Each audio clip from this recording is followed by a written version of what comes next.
Welcome to rePROs Fight Back, a podcast on all things related to sexual and reproductive health rights and justice.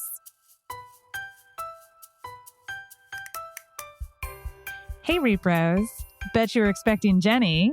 This is Tarah Demant, and I have taken over rePROs Fight Back so that we can do an Ask Me Anything with your favorite rePROs podcast host, Jennie Wetter. Jennie, thank you for being here on your own podcast with me. Hey, it's always weird being on this side of the microphone. I'm really excited. I think a lot of people, like myself, are really excited to hear from you, more from you as a guest on your own podcast. So thanks for letting me hostile take over your podcast so we can get into questions. It's always fun. Thank you to all the listeners who sent in questions. Let's just dive in. So one of the questions we got, and it's one of my questions as well, is what actually inspired this podcast? How did you even get started with this idea? Oh man, this was totally not my idea. I know.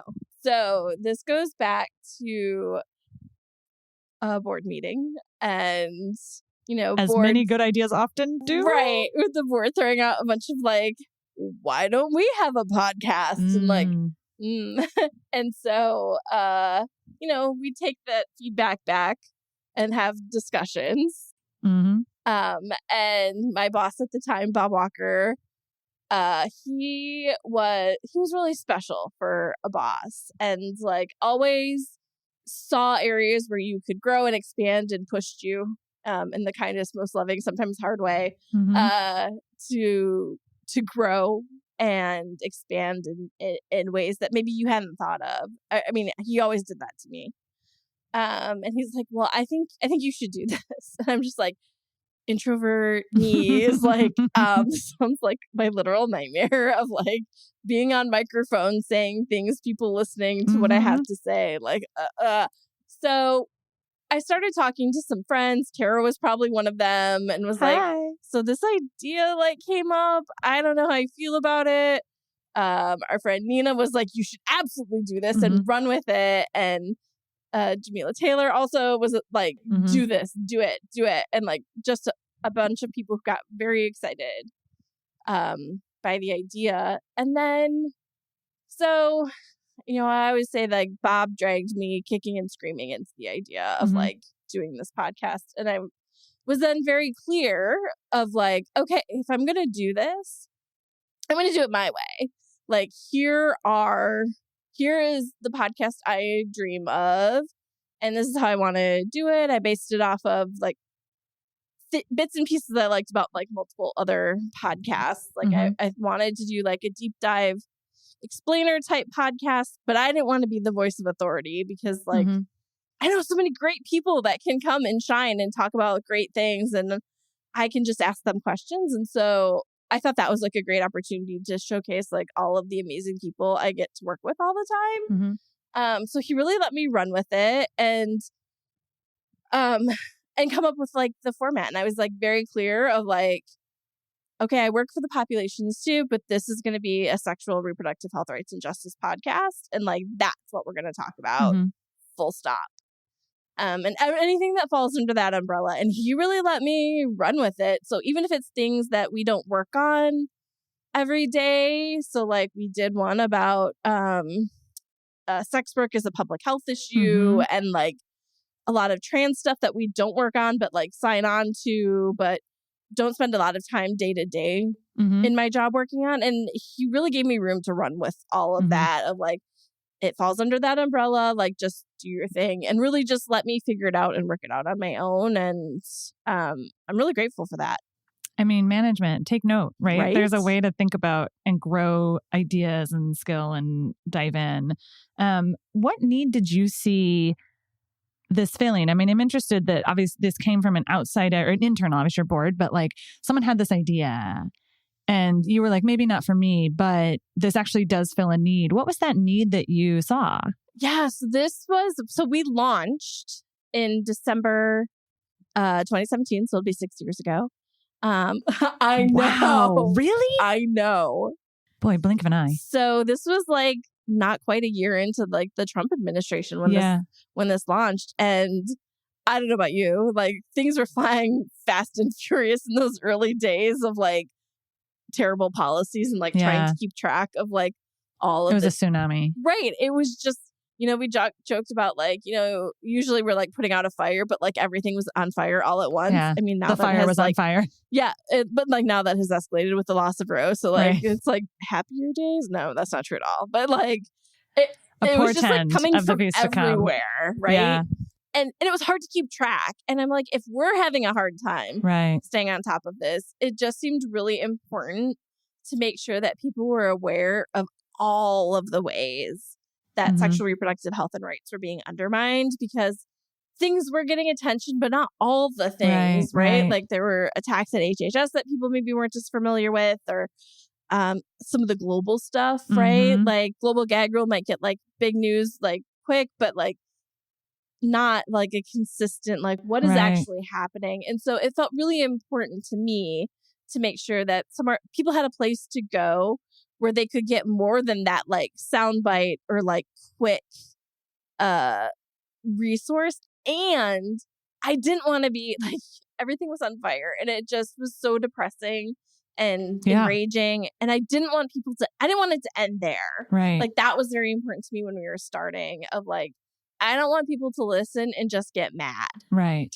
So that became quickly okay, we need to end every episode with actions. Right. So what can people do to fight back? How can you engage around these issues?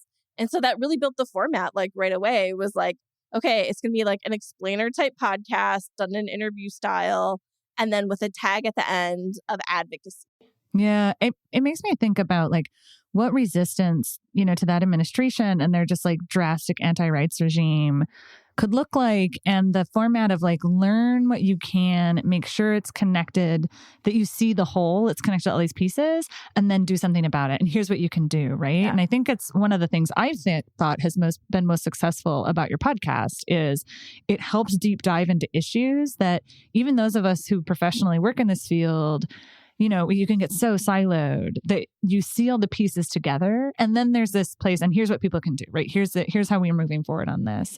How has this changed? How has the podcast changed? I mean, one, we're in a different administration, but the attacks on sexual and reproductive health and rights, on human rights in general, I mean, they are they're just so they're everywhere.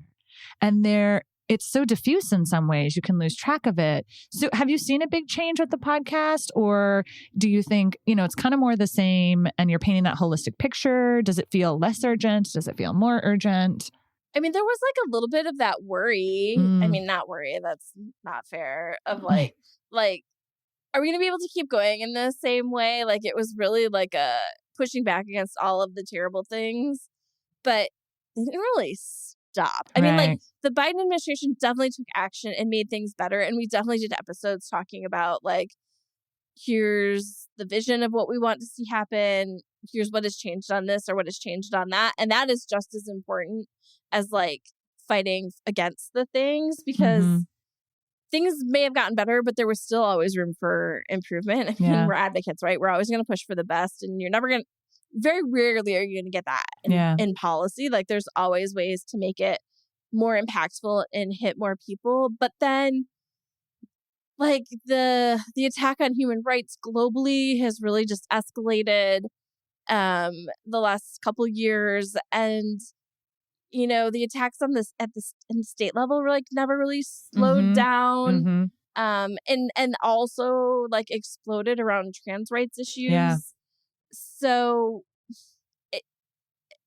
in many ways, like nothing changed. And almost, like I said, like it almost became more urgent, especially with the loss of Roe, because we were just talking about like this whole other scale of like trying to get people access to healthcare. Like abortion access was by no means good before the loss of Roe. So like that was a really important conversation, but it became that much worse. Right. And so it just still was really important to talk about. I mean, I think one of the really important reminders, is that under the Trump administration, it was just so much more obvious because they were saying the quiet parts out loud, but that actually that resistance to and those attacks, they were part of a long legacy of an anti-rights and particularly anti-sexual and reproductive health and rights and anti-gender agenda that is still there, right? Even if you have a different administration. And so the need to be plugged into that is still just as important, right? No matter no matter what administration you have at a state level or at a Fed level. Well, one last policy question. This one's from me. I'm cheat listeners, your listener, myself, sent this in, which is, I think one of the things is, the narrative change focus of the podcast, which is one, educating on issues that can be really complicated and breaking them down in conversation, but also like really mainstreaming things that can be thought of as really wonky, like policy, obviously. Like we sit in DC and like we do a lot of adjusting our glasses, like, well, actually, like with policy and like that's our job and that's good. But also things that there's still so much stigma around so many pieces of sexual and reproductive health and rights, particularly as policy, but also, of course, in like everyday living. And obviously abortion stigma is, I think a lot of people know about that, but even stigma around, other sexual and reproductive health and rights issues. What narrative change do you see this podcast work like trying to do? Of course, Tara comes with the hard question of like, have you thought about this? I want to make sure I'm leading by example, and like that has always been really important to me. And like I had values baked in from the beginning that were really important to me that I was hoping people would maybe notice, but like were maybe not notice like outright, but like that it was just really important that it was ingrained in. I really like justice was one of those things. I when we launched the podcast, we launched with 3 episodes that day, and it was one looking back on like domestic repro, one looking at global, and then I really fought to have a reproductive justice one that day, and like it was a little bit of scrambling to make that one happen, and I was worried it wasn't going to come out that same day, that it might come out a week or a couple weeks later, and everyone was like, it's whatever, like it's nobody's going to care, like it doesn't matter, but it mattered to me, right? Because that was the story I wanted to values. tell, and like I wanted to make sure that it was embedded in, and that I was really being thoughtful with guests, and like making sure that I wasn't only going to certain groups or certain people, that I was really spreading out and talking to as many groups as possible. And this isn't quite answering your questions. I'm answering a little bit different one, but like, and then, so like that was part of it, but then also like working on language. And so that was like one of the early episodes I wanted to do that we ended up not doing until much later. And so it was like, should we wait to do the episode talking about language and why language matters? Or should I just make the changes and just do it? And then when we get around to like finding the right person to like do this episode, we'll do it then. And I had like a lot of back and forth in my head on like what the right path was to go. Like do people need it like spoon fed to them, of like, do we need to like explain why we talk about pregnant people, or why we shouldn't talk about heartbeat ban, or why language matters. Correct. Yep. And so we just decided to just do it. And I think I might have done like an introduction, or like may have mentioned it at some point, but I might have just started doing it.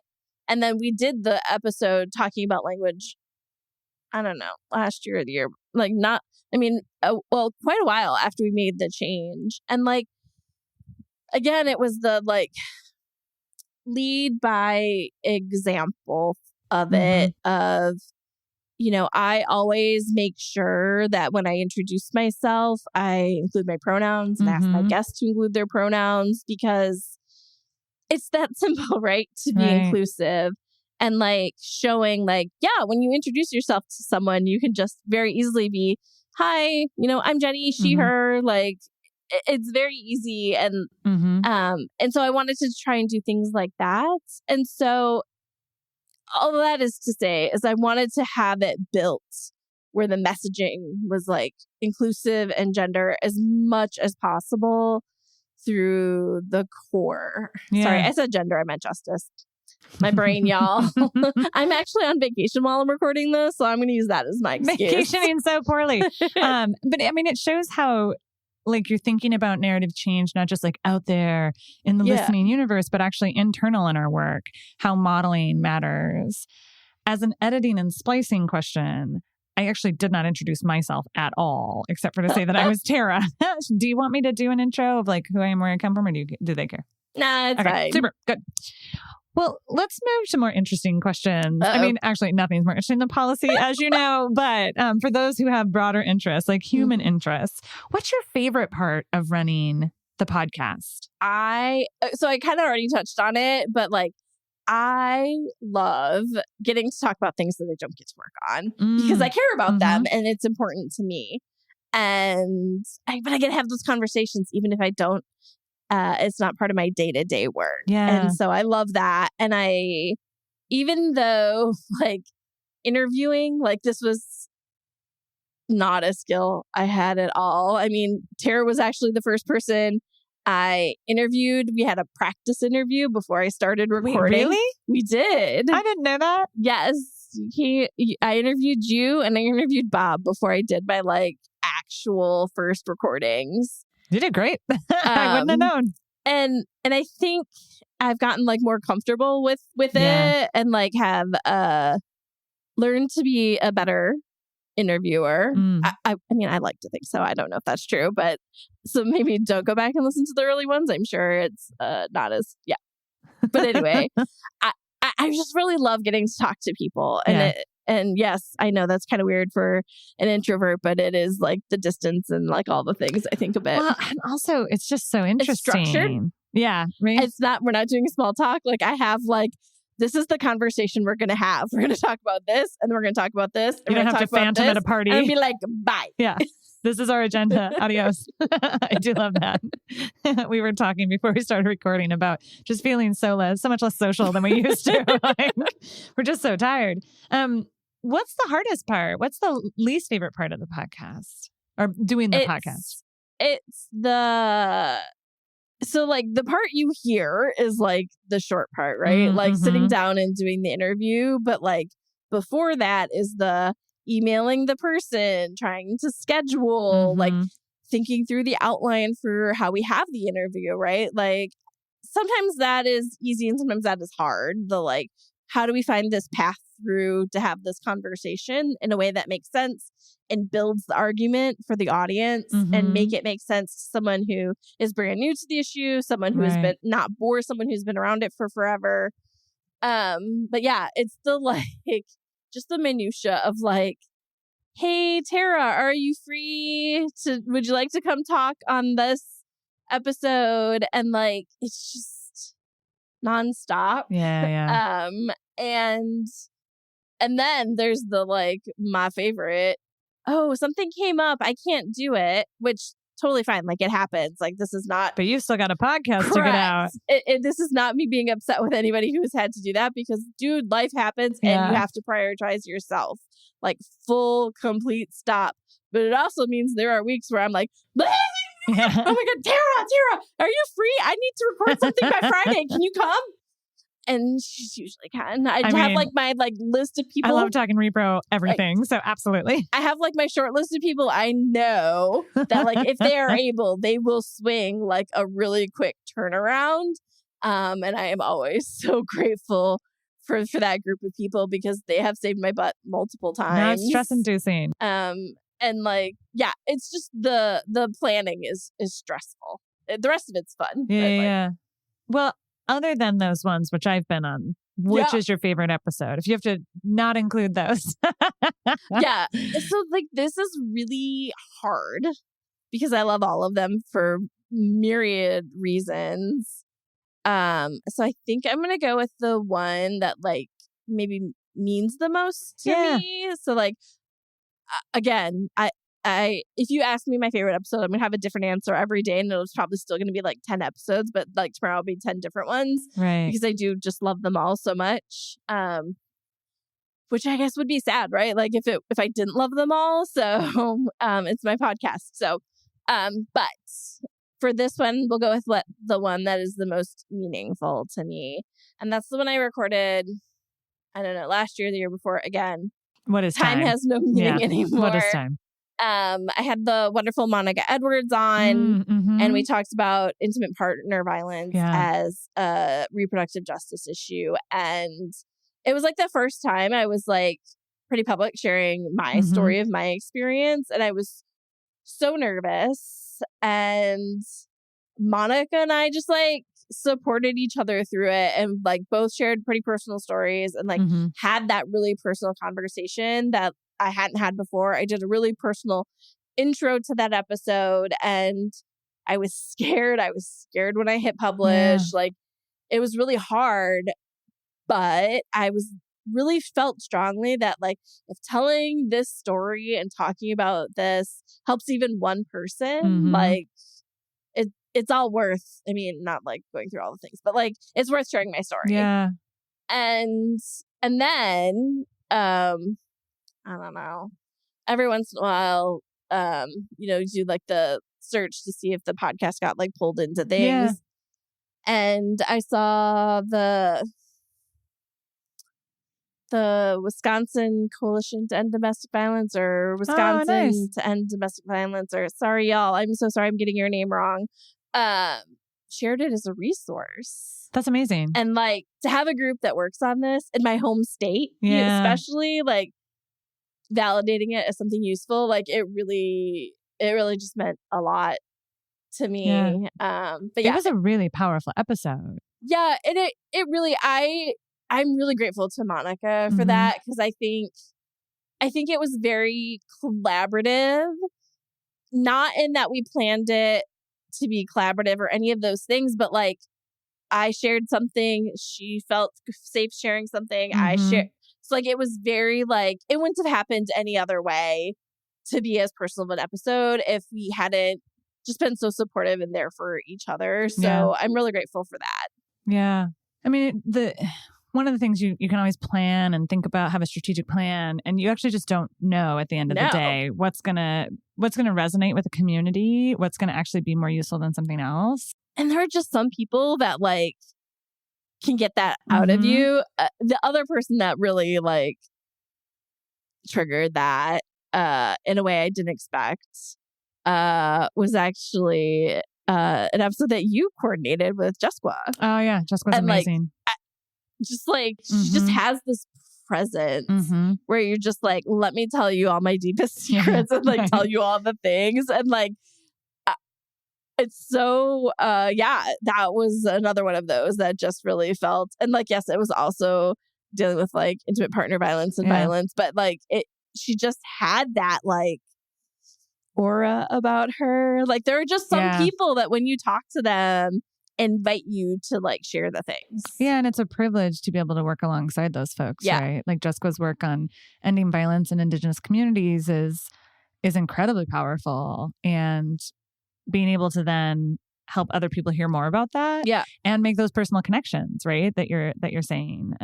That's incredible.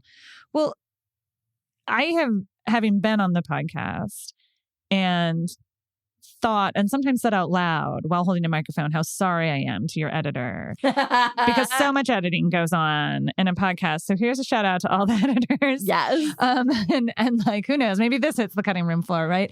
But I'm wondering, like, of your guests, like, who's needed the most edited, or a polite way to say this more directly, who has sworn the most on your podcast? This is a question sent in to you.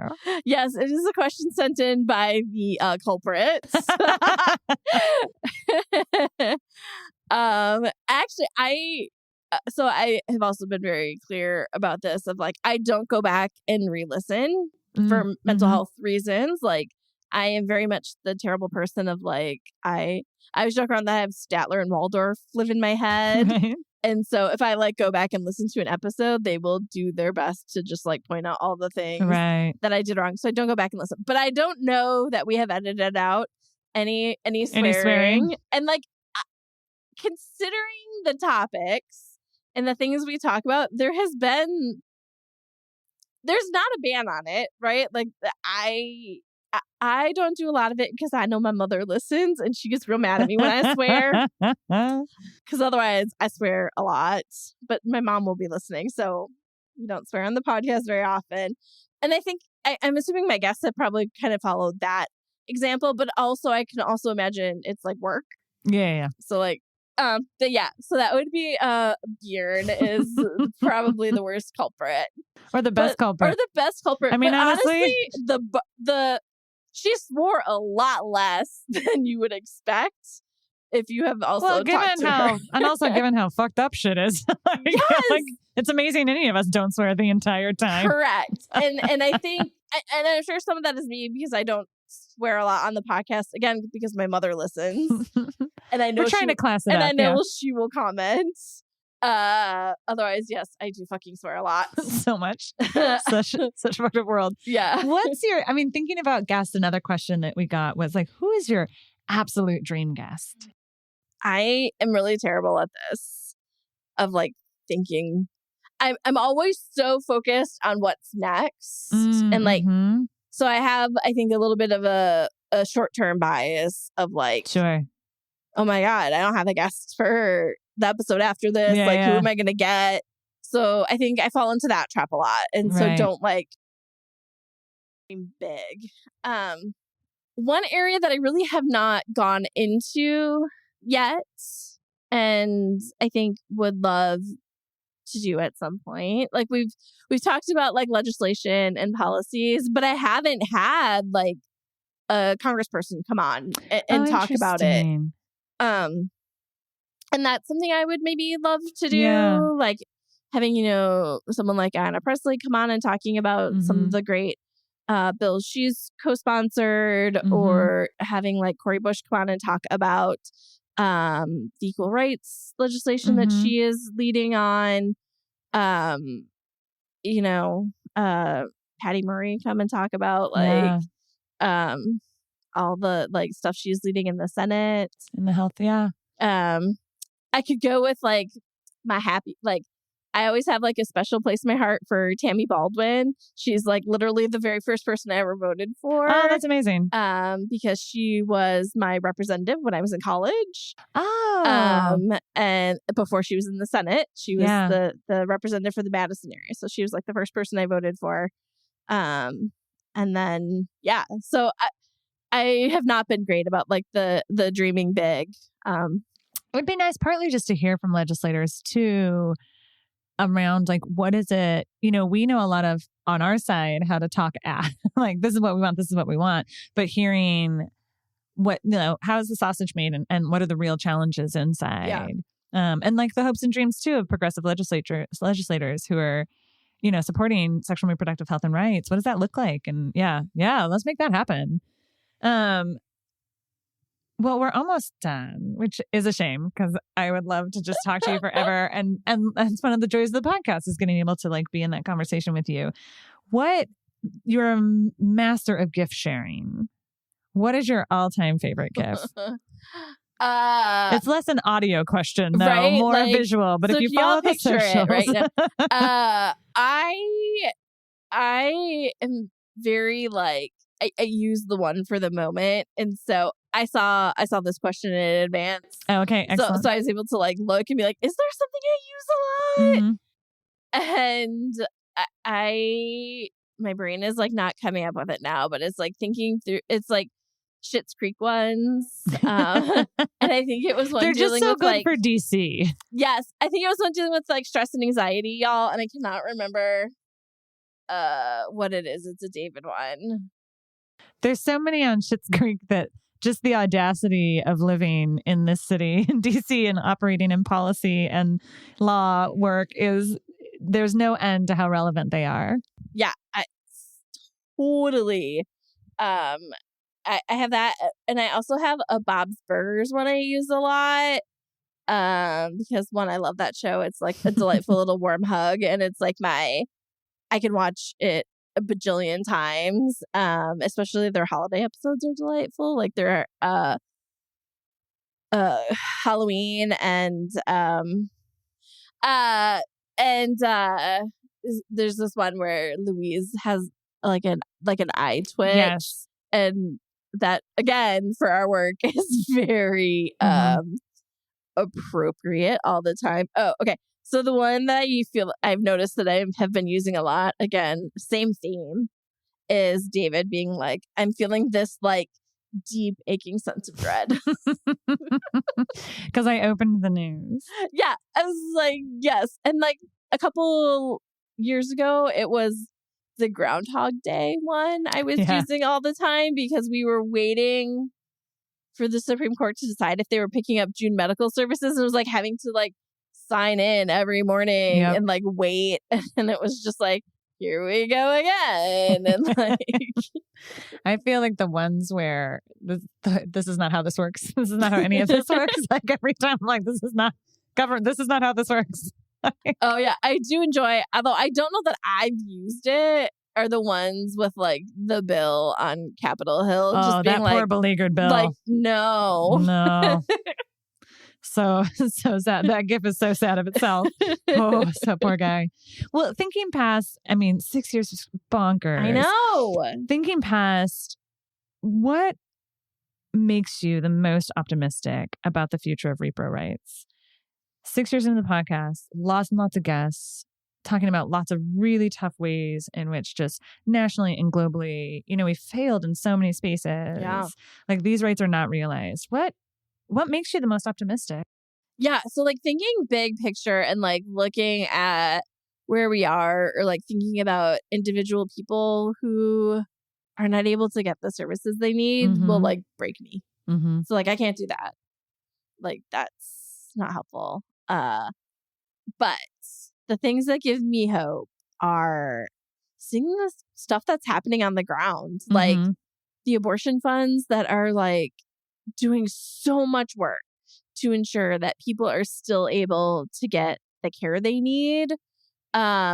Watching like Ohio. Yeah. Like it's just the energy that like keeps me going. And like I have turned the terrible things that happen, I turn them into like, okay, this is terrible. Let me go donate to an abortion fund. Yeah.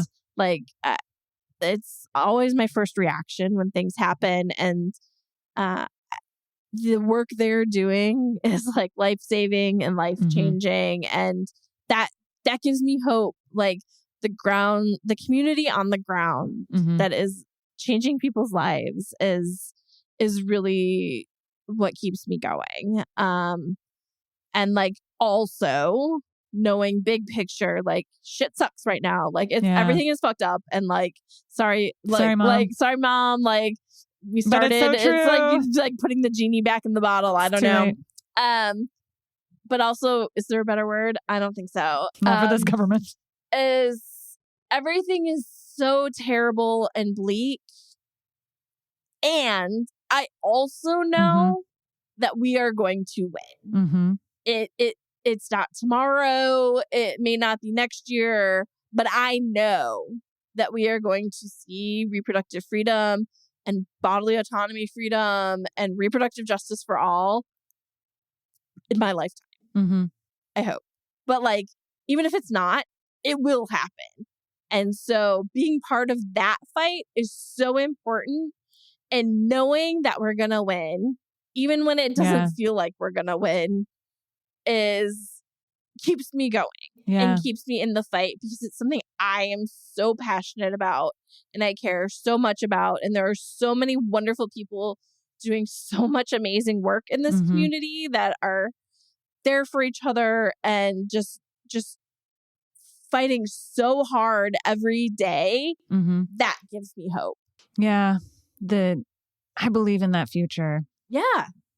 Like, and we've heard so many people on your podcast. I mean, one of the gifts of your podcast is hearing so many people working their asses off to make that future real. Right? And everybody has a place in that fight. You don't have to, and I wouldn't recommend living in DC, right? Like you don't have to be in policy. You don't have to be like wherever it is you are. you have a place in that fight. And like, I know we will win. Which brings me to my final question. As this podcast comes out, it will be, the winter holidays will be upon us. People may be going home. They may already live in that community. They may be back with family. They may not be. What advice do you have for folks, particularly who are maybe going back to family settings and are just, we all need a break, whether or not your family is supportive or not? What can people do?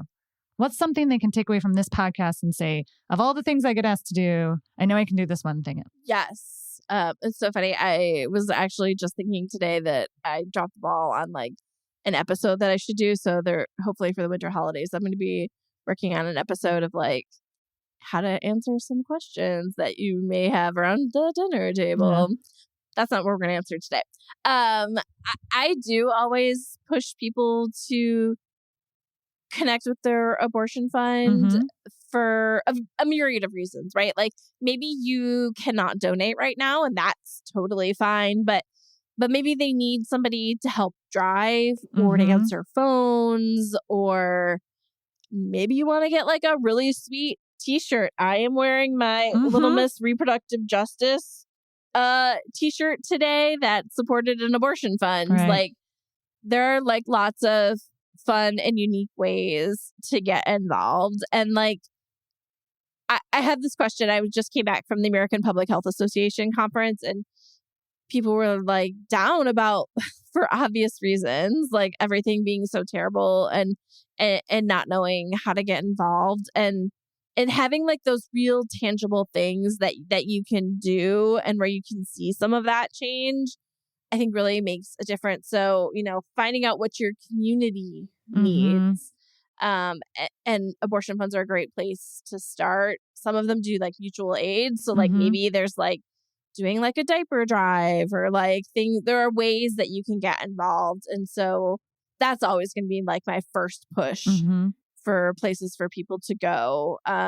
Because, clinics are hard, right? Like they're so overwhelmed. It's hard to like tell people to reach out to a clinic to see what they need, but your local abortion fund is probably connected with them and can help you find ways that you can get involved. And I also think another great place, and sorry, I can't remember all of her great suggestions, but when I had on Hannah Matthews, who was an abortion doula, she had like some really great, like tangible things that you could do, like putting together care packages and like things like that. Link those in the show notes. Yeah. So like make sure to go check out that episode with Hannah because she had some really great suggestions and I love that.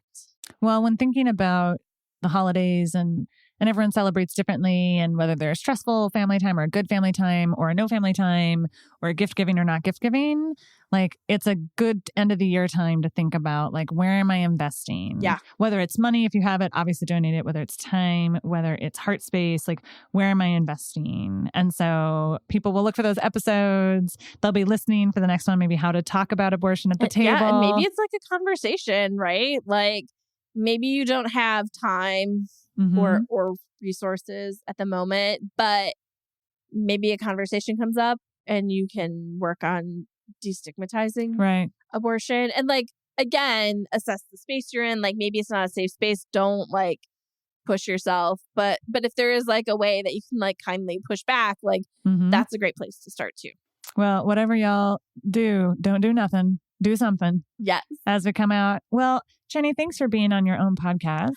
Thanks for being here, Thank Tarah. you, listeners, for sending in questions. And thank you to your future guests who keep us learning and connected. And thank you to you and to the rePROs Fight Back community. Aw, thanks. And y'all, I will see you next week.